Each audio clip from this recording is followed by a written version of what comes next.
ketika satu undang-undang disahkan, maka semua orang mau tahu atau enggak tentang hukum itu ya harus mengikutinya, berlaku juga untuk dia. Berlaku, mengikat ya. Mengikat. Mau tahu nggak tahu nggak ada urusan. Mau tahu nggak tahu nggak ada urusan. Okay.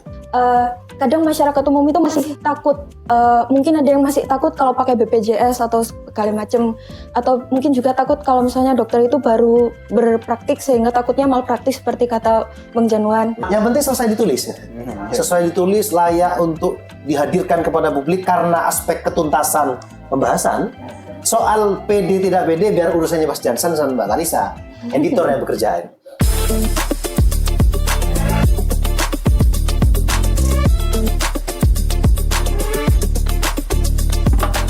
Halo Sobat Intran, ini kami sedang ngumpul, sedang mengawali program baru di kami namanya Meja Redaksi.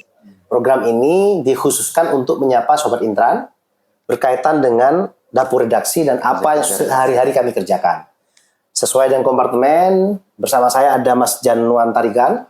Ini kompartemen atau desk yang ngurusi buku-buku sospol, buku-buku hukum dan buku-buku ekonomi dan kebijakan lah. Ada juga Mbak Tarisa. Mbak Tarisa ini ngurusi buku-buku tentang intimedia kalau di kami, tetapi intimedia ini buku teknik, buku kesehatan, buku peternakan, dan buku-buku STEM. Nah, kita program ini dikhususkan untuk mendiskusikan, mengeksplorasi naskah apa yang tiap pekan masuk. Sehingga Sobat Membaca, Sobat Intran tahu kita sedang ngapain, kemudian merespon isu publik apa yang berkaitan dengan buku yang akan kami terbitkan. Nah, karena ini pertama, nanti akan berganti karena di kami ada 3 kompartemen, ada 1 kompartemen lagi yang memang mungkin di periode berikutnya. Ada tentang buku anak, ada spesifik tentang gaya kehidupan, lifestyle, namanya kalau di kami Selaksa Media. Ada juga buku-buku pendidikan dan ilmu humaniora, nama penerbitnya Mandani. Nah, Mas Jansen, sehat Mas Jansen? Sehat. Halo Sobat Intrans. Nah, Mas Jansen, minggu ini atau Januari inilah, kira-kira di Setara Press atau di Intran Publishing dan di 42 Media ya, itu ada naskah apa nih yang masuk nih? Yang menurut, karena di kami Sobat Intran itu hampir tiap bulan itu puluhan yang kami bagi dari 12 penerbit sebenarnya, yang kita bagi ke 3 kompartemen tadi. Nah, tentu tidak dipilih semua Mas Jansen ya. Yang dipilih menurut masing-masing kompartemen menarik dan relate lah atau aktual untuk disampaikan kepada Sobat Intran agar nanti Sobat Intran tahu proses intelektual dari sebuah buku yang akan segera hadir ini. Kira-kira begitu. Nah, coba apa Mas Jansen? Di awal tahun kita membagi 3 kompartemen yang difokuskan kepada isu-isu yang fokus dan spesifik gitu, sehingga ada layer-layer atau kategori-kategori buku yang itu benar-benar berkualitas dan bisa diretailkan, bisa dijual di toko buku. Intinya kalau kami menyebutnya buku yang selain substansinya memang layak dibaca dan penting dibaca dan menarik untuk dibaca, ya tentu sellable, tollable ya orang Jawa. Kira-kira begitu. Ya. Nah, apa itu yang di Dex Sosial Politik, Hukum dan Ekonomi kebijakan.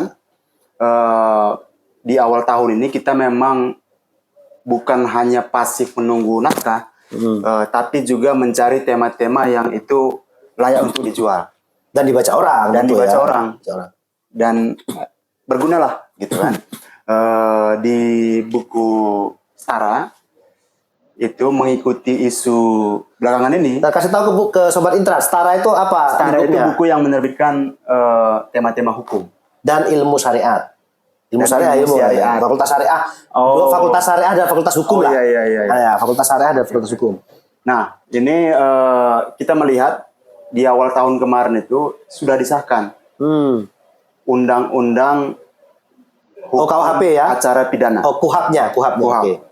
Dan ternyata selama ini kita banyak menerbitkan hasil-hasil disertasi di konversi, kajian pasal terhadap KUHP. Tapi ternyata kita belum mempunyai buku pokoknya yang menjadi sumber itu, sehingga kita merasa penting kiranya buku ini dimiliki oleh Intrans, yang diterbitkan oleh Intrans sendiri gitu, karena ada aturan dalam hukum itu, ada gium gitu.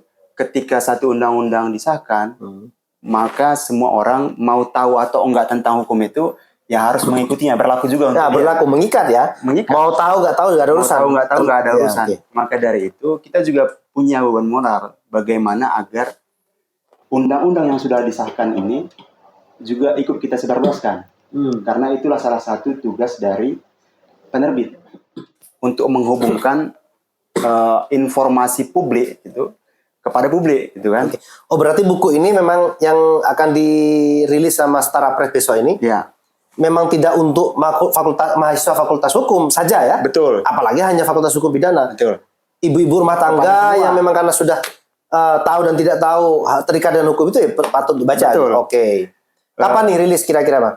Rilisnya di awal bulan Februari. Oke. Ini agak sedikit mundur ya. Tapi kita melihat ini dalam jangka panjang. Ketika satu undang-undang disahkan, bahkan undang-undang hukum pidana itu kan lama sekali, sejak dari zaman Belanda gitu.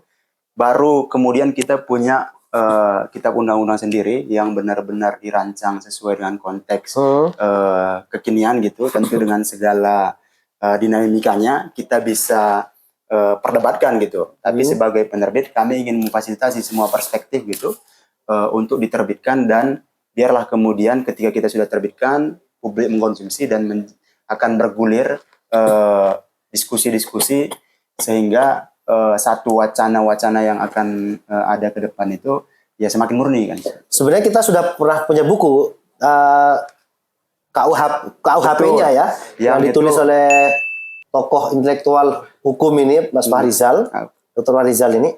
Itu tebal ya memang, betul. Tebal, dan itu cukup direspon baik oleh pembaca ya. Dan itu 2023. Oh ya, jadi pas awal-awal itu ya. Jadi ini sepaket yang ditulis sama Mas Fahrizal gitu. Itu kitab undang-undang hukum pidana. Sementara yang disahkan pada 2 Januari 2026 ini itu kitab undang-undang yang mengatur acara pidananya. Jadi sepaket. Dan memang ya dua-duanya harus dimiliki gitu ya. Sehingga memang karena KUHP-nya itu baru diputuskan, sehingga kita coba merespon isu publik itu untuk segera menyajikan buku yang KUHP-nya gitu ya. Oke. Dan satu lagi, tidak hanya itu, tidak hanya soal KUHP dan KUHP, kita juga akan memproduksi kitab undang-undang babon lainnya gitu, sehingga Intrans punya paket undang-undang. Banyak sekali yang permintaan sejak lama ya tentang KUHP macam-macam lah, tapi kebetulan memang yang Januari ini kita fokus di KUHP karena memang betul-betul baru dan isu-isu relate lah dengan kemarin ada kasus di Sleman macam-macam, orang kembali ke KUHP yang KUHP dan KUHP ini ya. Oke. KUHP saja? Ada lagi? Ada lagi. Selain itu di Setara ya? Itu Setara. Kalau di lini Intrans itu yang akan terbit ada satu buku bertema Tanah Rakyat. Dan Kapital. Ini clue-nya saja karena masih kita godok di dapur redaksi gitu. Biarkan nanti sobat pembaca akan melihat langsung kira-kira judulnya apa dan struktur naskahnya seperti apa. Yang jelas di meja redaksi ini kita sampaikan clue-nya dan akan kita godok agar benar-benar tersaji matang dan enak dinikmati gitu. Apa ceritanya dari buku tentang Tanah Rakyat ya? Ya, Tanah Rakyat. Ini nanti Indran ya? Oke. Tanah Rakyat ini berbicara tentang tanah sebagai bagian pokok dari kehidupan yang seringkali itu dikuasai dan dinikmati oleh segelintir elit. Jadi melalui perampasan-perampasan yang ini sudah terinfiltrasi ke dalam kebijakan gitu, yang disebut oleh penulis, nanti teman-teman bisa Kasih tahu apa namanya background penulisnya nih. Penulisnya kan tidak hanya dosen Fakultas Hukum di salah satu PTIN PTN di besar di Indonesia ya. Tapi beliau juga aktivis yang memang ngurusi advokasi agraria ya. Ya itu benar. Sekarang sedang didalami saya Pak Jansen nih. Ya. Kira-kira dalam situasi yang kemarin bencana Aceh, Sumatera ya. Ini buku ini apa? Menurut apa yang membuat buku ini harus dibaca segera oleh publik? Ya, saya kira cukup penting gitu karena melihat kondisi bencana yang belakangan secara nyata ya sangat berdampak sekali bagi kehidupan bermasyarakat gitu. Di samping itu juga bagaimana kita bisa melihat kalau kita membuka mata lebar-lebar gitu, ada kesenjangan yang begitu signifikan antara yang kaya dan yang miskin. Kalau datanya tim pengentasan kemiskinan itu 1% orang terkaya menguasai 90% aset nasional gitu. Nah, tanah ini bagian dari aset itu. Berarti ini ada kaitannya sama PSN yang dulu ya? Betul. Salah satunya ya, sekarang berdampak menjadi bencana. Oke. Jadi cukup di PSN-nya saja, nanti biar dibaca sama Sobat Intran ya. Oh, Intran itu sedang untuk highlight-nya itu ya? Itu di Intran. Sementara yang sudah terbit, ini ada karena baru saja, saya juga... Oh iya, minggu lalu. Buku berjudul Komunikasi Politik Intersubjektif. Fenomenologi Kiai di Arena Elektoral Indonesia. Ini ditulis oleh... Ini baru sekali nih, baru minggu lalu. Masih panas ini. Dengan data yang baru. Dengan data yang baru sekali. Ditulis oleh Pak Zen Amiruddin, yang kebetulan baru beberapa hari yang lalu melangsungkan ujian terbuka doktoral. Oke, di UNER. Di UNER. FISIP UNER Surabaya.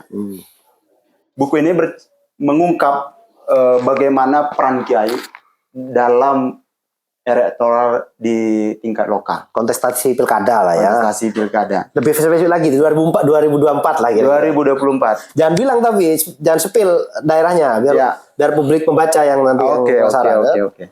Dan yang membuat buku ini menarik, penulis mendedah bagaimana politik di daerah itu bukan hanya penentunya soal partai politik saja gitu. Ya. Tapi dalam konteks Indonesia, tokoh-tokoh agama dan khususnya dalam buku ini Kiai gitu, itu cukup berperan signifikan yang dianalisis dari aspek komunikasi politiknya. Nah, bagaimana peran Kiai kemudian... Kalau penulisnya nyebut brokret apa namanya? Jason? Cultural broker. Cultural itu temuannya ya, istilahnya ya. Ya. Ini kan buku komunikasi nih, ilmu sosial ya. Selain orang yang ingin mendalami tentang ilmu komunikasi atau praktisi politik, siapa nih yang perlu baca nih buku menurut Jason? Buku ini ketika sudah kami terbitkan begitu, ini jelas ya. Yang pertama untuk akademisi yang meneliti tentang komunikasi politik, dan yang menjadi kelebihan juga dia menggunakan metode fenomenologi, metode yang ketika penelitinya itu menjadi bagian dari yang diteliti. Dan ini masih jarang ya, dan menjadi keunikan tersendiri karena peneliti tidak berjarak dengan apa yang diteliti, sehingga bagi mereka peneliti yang menggunakan metode fenomenologi, buku ini layak untuk dirujuk. Berarti siapapun yang ingin mendalami tentang filsafat fenomenologi atau pendekatan atau jenis atau paradigma fenomenologi atau apapun lah namanya dalam risetnya gitu ya, maka perlu membaca buku ini. Kira-kira begitu ya. Karena praktis sekali dan penulis sepertinya memang dia tahu betul situasi teks gitu ya. Dia masuk dalam teks gitu ya. Wah, orang filsafat harus baca ini berarti. Orang ilmu tidak hanya tidak hanya komunikasi tapi ilmu sosial secara keseluruhan begitu. Termasuk yang ada di pesantren gitu. Termasuk ini. Karena subjeknya adalah aktor-aktor utama pesantren. Oke, menarik ini. Menarik ini. Para santri harus baca buku ini Mas Jansen ya. Ya. Para santri ternyata ada peran-peran yang ya dalam siklus atau dinamika politik ada peran-peran aktor lah. Salah satu aktornya adalah tokoh pesantren ya. Yang orang seperti pesantren nyebutnya ustadz atau kiai gitu ya. Nah, sebelum masuk ke lini terakhirnya Mas Jansen ini, lini 42. Nah, Mbak Tarisa yang ngurusi Intimedia. 7 fakultas ya, kira-kira ya. Intimedia itu kan menaungi 7 fakultas lah. Betul. Kalau di lingkup ya STEM ya. Iya. Ini ada naskah apa nih awal tahun kita nih? Kebetulan ada beberapa naskah, Pak. Ada sekitar 4 naskah. Tapi ada satu yang sudah selesai digarap oleh kami. Itu Sudah terbit ya? Nggih, sudah terbit dan ISBN-nya sudah keluar. Bukunya berjudul Bongraf dalam prostodontik. Itu terkait tentang bagaimana Bongraf ini berperan dalam prostodontik itu sendiri. Jadi kadang itu kan orang itu masih khawatir gitu loh, karena gigi itu kan bisa dibilang aset lah. Karena agar bisa tampil percaya diri, orang itu dapat menampilkan senyum dengan Apa tadi? gigi. Bongraf. Apa dalam itu? Coba. prostodontik. Bongraf itu bagaimana cara gigi itu bisa menggunakan prostetik dari tulang yang sudah kita punya dengan tulang alveolar. Nah, jadi sebenarnya gigi itu memang tidak bisa tumbuh lagi kalau sudah gigi dewasa gitu. Dan kalau sudah dalam fase trauma atau sudah keroak gitu mungkin bisa dibilang. Bahasa Jawanya keroak lah. Nggih, Mas Jansen yang dari Sumatera tahu keroak. Nah, karena sudah keroak itu kan jadi bingung bagaimana cara menambalnya. Karena kalau misalnya gigi berlubang itu masih bisa ditambal. Tapi kalau giginya patah itu sudah beda lagi urusan. Maka dari itu bisa menggunakan Bongraf ini. Bisa menggunakan bahan-bahan seperti bahan sintetik atau dari tulang asli yang kita punya. Seperti itu, Pak. Ini kedokteran gigi ya? Betul, penulisnya dari mana nih? Nah, kebetulan penulisnya itu dari kumpulan dosen-dosen di UNED. Ahli. Dosen-dosen senior. Oke, sepertinya juga buka praktik dokter gigi ya? Iya, jadi tidak hanya sebagai dosen, tapi juga bisa membuka klinik masing-masing begitu. Jadi temanya terlihat lompat ya, dari pidana ke praktik dokter gigi gitu. Tapi ada sambungannya ketika malpraktik. Hukum lagi Bisa dia ada pasal yang menyebutkan seperti itu. Jadi tetap sepaket dan terhubung nih kalau kita hidup di masyarakat kan. Betul. Ini Mbak Tarisa, buku ini siapa kira-kira menurut timnya Mbak Tarisa? Buku ini dihadirkan untuk siapa? Tentu saja pertama untuk mahasiswa, Pak. Yang kedua mata kuliah berarti ya? Iya, mata kuliah yang berfokus kepada prostodontik atau kedokteran gigi. Tapi bisa juga untuk masyarakat umum di mana kadang masyarakat umum itu masih takut bagaimana cara mengobatinya, karena kadang kan mungkin ada yang masih takut kalau pakai BPJS atau segala macam, atau mungkin juga takut kalau misalnya dokter itu baru berpraktik sehingga takutnya malpraktik seperti kata Bang Januan. Nah, maka dari itu buku ini dihadirkan untuk bisa dibilang untuk menguatkan edukasi publik gimana prostodontik ini bekerja, bagaimana Bongraf ini bekerja begitu, Pak. Ada yang menarik. Saya tahu bahwa ini adalah naskah tentang kedokteran pertama yang diedit oleh Mbak Tarisa yang basicnya adalah bahasa Indonesia. Betul. Ya. Forum kita ini, meja redaksi, saya lebih tertarik menanyakan itu. Apa pengalaman Mbak Tarisa ngedit meskipun Mbak Tarisa ini basicnya adalah IPA yang lompat ke bahasa Indonesia, konsentrasi di bahasa Indonesia, tapi kemudian ini naskah pertama bidang kedokteran gigi yang beliau edit. Apa ceritakan? Gimana pengalaman sampean untuk ngedit naskah ini? Tentu saja karena kami sebagai penerbit itu kan memiliki beban moral nih, Pak. Karena buku itu kan sumber informasi, sumber ilmu, di mana kita juga harus membenarkan bila mana ada yang kurang tepat atau bagaimana.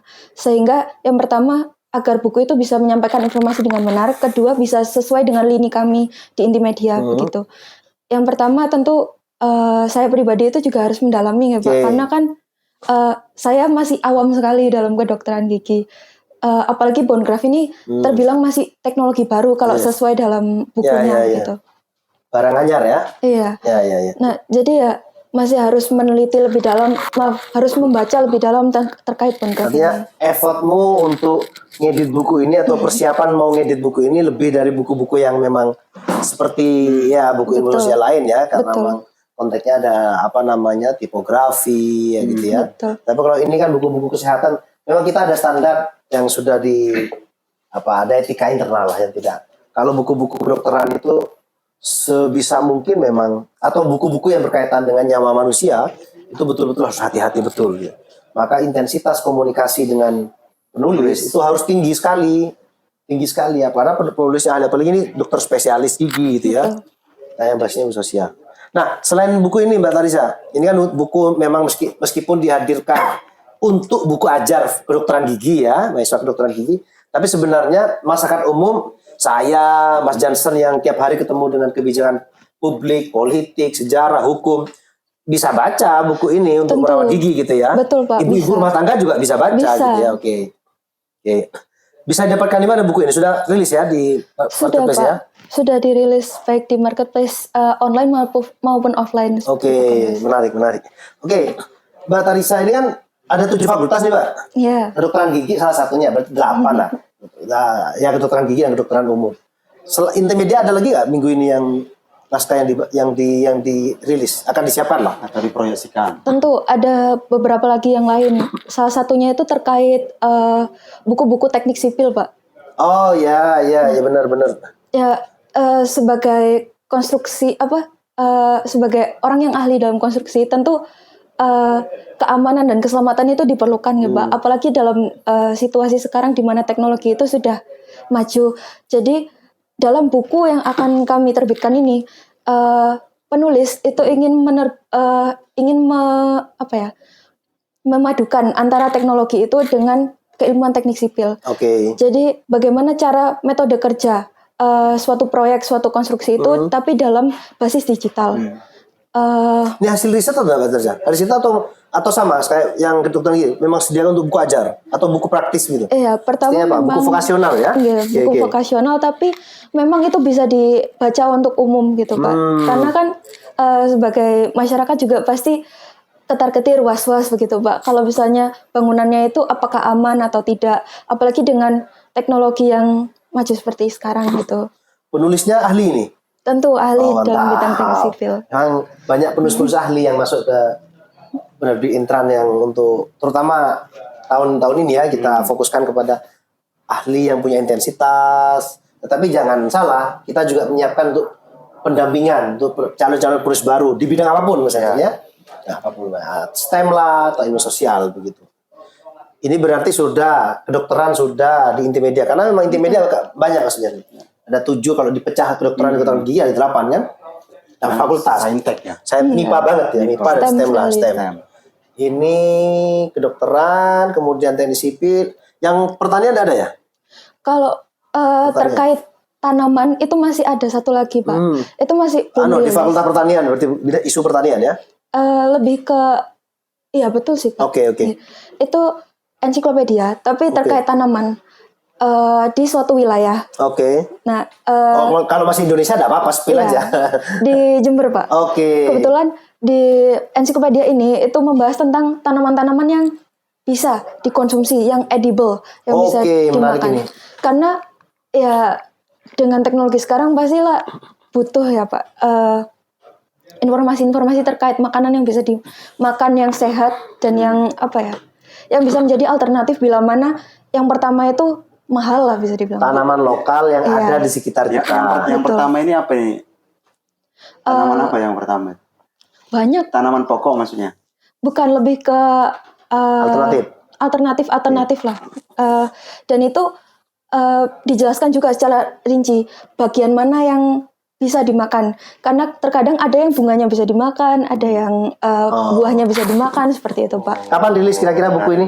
Tapi ini jangan spill dulu penulisnya sama tanaman apa saja biar masyarakat ternyata meskipun ini hasil riset ya, meskipun risetnya di Jember karena teritorial Jawa Timur kira-kira nggak jauh-jauh beda lah. Betul. Apalagi di Indonesia sama-sama kira-kira bisa bisa relate dengan daerah-daerah lain. Betul. Kapan dirilis ini kira-kira? Sudah selesai ngeditnya? Sudah, masih dalam tahap pengajuan ISBN, Pak. Oke, Ini berarti sudah sudah- hampir selesai. Itu sudah layout. Betul, Oh, menarik. sudah layout dan sudah covernya sudah jadi. Ini kalau terbit sebelum Ramadan, masyarakat bisa opsi menu buka puasa baru ini kan ya. Betul. Ya semoga bisa segera diselesaikan lah ya. Insya Allah. Oke. Nah, saya kembali Mas Jansen lagi nih. Betul. Ada satu lini yang lupa tadi soalnya. 42. Bukan lupa, 42. Nah, lini 42 ini Sobat Indran kira-kira memfasilitasi 2 fakultas lah ya. Fakultas Ekonomi dan Bisnis, dan yang di dalamnya ada akuntansi, ada Fakultas Ilmu Administrasi, benar? Ya, VIA berarti ya. kebijakan. 42 ini cuman yang dipegang Mas Jansen ini karena irisannya dengan sosial politik dan kebijakan lebih banyak pada isu-isu dari 2 fakultas ini yang bersifat makro begitu. Ya. Nah, Intimedia ini kok Intimedia 42 ya. 42 dalam waktu beberapa periode sebelumnya, kemarin-kemarin ini ada buku apa terbaru, Mas? Bang. Di Januari ini kita menerbitkan satu buku yang menarik, 42 yang berjudul, karena ini sudah sudah terbit, boleh lah kita spill kan? mendekati garis finish terbitnya gitu. Nah, ya sebenarnya sudah sudah muncul, cuma memang belum kita launching gitu. Oh, belum dirilis. Judulnya Menjahit Ekonomi Indonesia. Yang ini ditulis oleh orang-orang yang ada di dalam pemerintah. Oke. Spesifiknya Tapi ekonom. Oke. ekonom. Ekonom Ini senior. ahli dan otoritatif. Ekonom senior ya. Cuma Ya. memang dengan pilihannya ada di dalam. Ya. Di Kementerian SDM, Energi. Membaca kebijakan ekonomi Indonesia dari dalam lagi. Dari dalam. Oke. Kenapa ini Menarik. menjadi sesuatu yang menarik?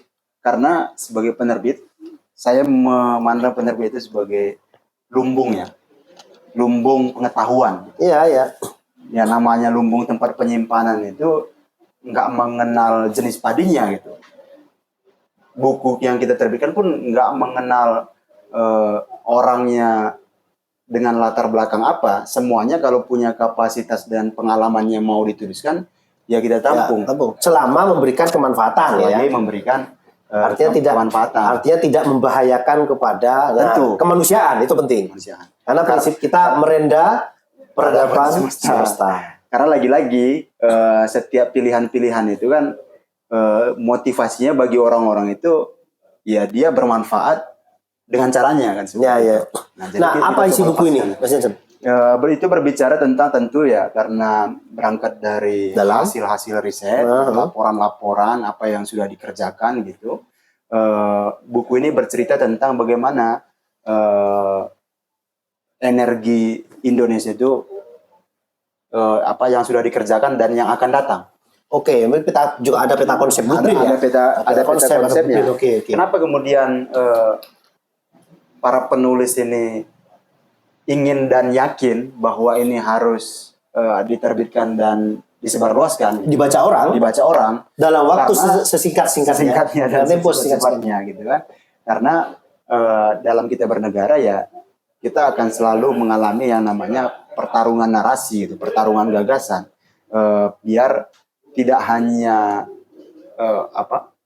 yang dikonsumsi oleh masyarakat itu narasi-narasi tentang kritiknya gitu. Tapi dari sisi lain juga ada keberhasilannya, sehingga kalau ini diketemukan bisa makin jelas nih, makin jernih nih, mana yang baik, mana yang merugikan gitu, untuk diterapkan ke depan. Apalagi ditulis oleh ilmuwan otoritatif, ilmuwan otoritatif, kum praktisi.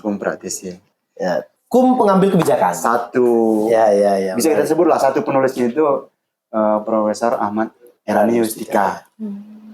Wah, kalau Pak Erani nulisnya tebal, ini berapa halaman nih kira-kira nih? Ini ada sekitar hampir 200 halaman. Oke. Tapi masih cukup ideal untuk dibaca. Bacaan 2-3 kali duduk lah itu ya. 2-3 kali duduk. Okay. Dan kita memang menjaga ya terbitan kita itu tidak terlalu tebal dan tidak terlalu tipis juga gitu. Sebentar. Sudah sebut nama tadi, sudah spill nama katanya. Beliau memang penulis kami yang cukup banyak ya, lebih dari 10 naskah di sini.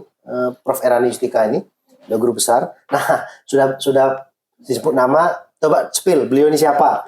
Kok berani-beraninya Johnson menyebut otoritatif nih, kira-kira? Oh, ya. Ini salah satu penulis ya? Oke. Salah satu penulis ya? Pak Erani Yustika ini dia guru besar ekonomi pembangunan Ya. atau ekonomi kelembagaan ya, Ya, konsentrasinya gitu di Fakultas Ekonomi Universitas Brawijaya. Yang pasca dia dikukuhkan sebagai guru besar, studinya itu diselesaikan sebelumnya, studinya diselesaikan di Jerman gitu, PhD-nya. Kemudian 2010 menjadi guru besar, dan pasca itu karena keilmuannya itu dibutuhkan, kemudian oleh rejim gitu ya, oleh pemerintah dipercaya untuk membantu membangun dari dalam.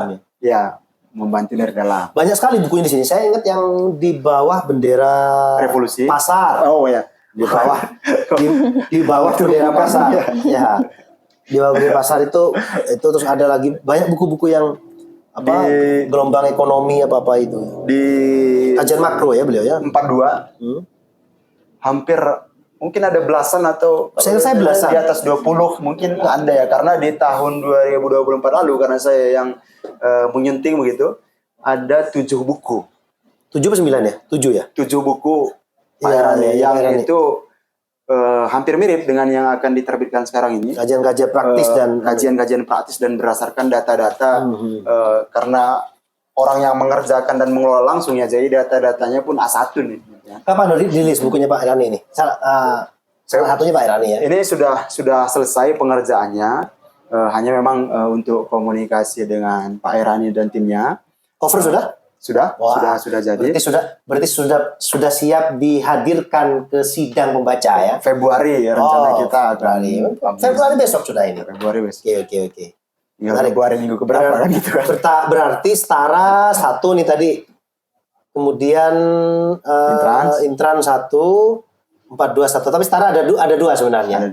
Ada 1 yang naskah yang beberapa bulan lalu masuknya, tetapi isunya relate di sekarang, yang Hidden Vicky. Cuman buku sudah terbit. Nah, tidak perlu kita diskusikan kalau ini bisa di sobat Intran tinggal baca saja di websitenya Intran. Reviewnya, sinopsisnya. Buku ini juga terbitan setara di bulan ini ya, Oke, Natarisa, ada lagi naskah? Sejauh ini masih belum, Pak. Masih Belum, ya? dalam tahap kurasi. Oke, sebenarnya masih ada lagi Johnson sama Mbak Tarisa, masih ada di meja saya. Jadi sobat Intran, naskah masuk itu biasanya masuk ke salah satunya ke meja saya, dan dari meja saya kemudian disortir lah, dipilih mana yang memungkinkan dari aspek aktualitas, label tadi, kemudian baru didisposisikan untuk didalami lebih lanjut oleh masing-masing kompartemen secara serius sesuai dengan bidangnya. Di saya memang ada 4 atau 5 judul untuk Intimedia, ada 3 untuk Setara, tetapi biar fokus di sini dulu, nanti mungkin di awal Januari kita proses. Intran ada 2, sama 42 nanti ada 1. Sama ada buku-buku yang lain juga, psikologi juga ada nanti di kompartemen yang berikutnya. Nah, iklim kerja di kami memang ngeditnya sesuai yang bukan hanya soal kaidah bahasa dan aspek keterbacaan, ketatasasan, tetapi kami di Intran itu selalu fokus pada, atau bahkan tidak pernah mengalihkan perhatian pada buku ini dibaca oleh siapa, kemudian berdampak apa, terutama tentu berdampak secara kemanusiaan gitu ya, karena memang kami punya visi merenda peradaban semesta itu, sehingga kira-kira standar-standar moral yang digunakan oleh tim editor Intran itu selalu memperhatikan aspek kemanusiaan dalam buku yang akan kita hadirkan. Mau bidang terutama apalagi Setara Press ya, hukum, yang setiap buku berhubungan dengan individu yang atau person yang hidup di Indonesia gitu ya. Kira-kira begitu. Kalau Mbak Tarisa macam-macam, ada yang hanya urusan giginya saja, ada yang urusan berasnya saja kan, ada kan pertanian ya. ada lagi tadi yang jurusan tentang yang tadi teks sipil urusan dengan rumahnya saja itu kan. Konstruksi. Tapi kalau yang Setara Press memang Intran itu berkaitan dengan keseluruhan mungkin ya, kira-kira begitu.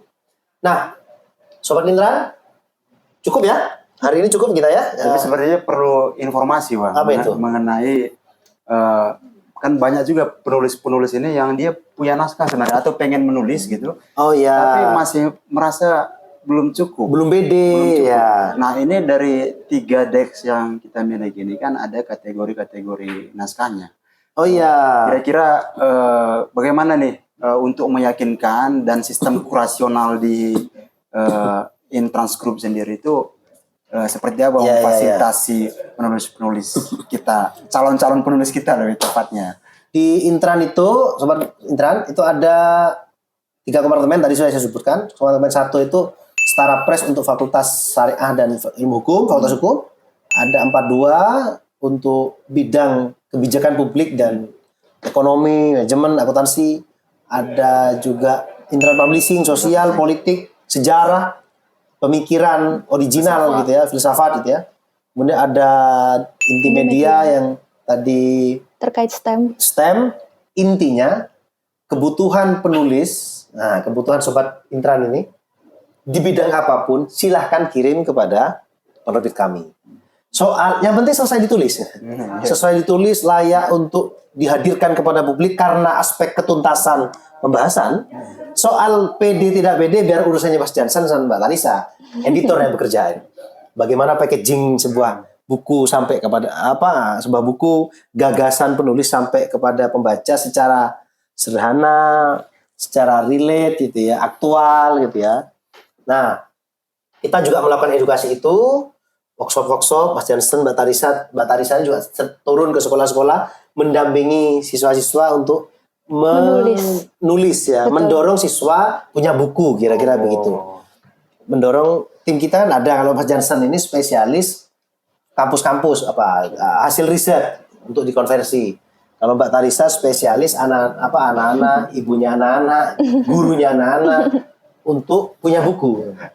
Untuk punya buku. Ya intinya tentang buku, tentang membaca gitu ya. Betul. Tentang intelektualitas untuk menuju peradaban yang lebih baik gitu.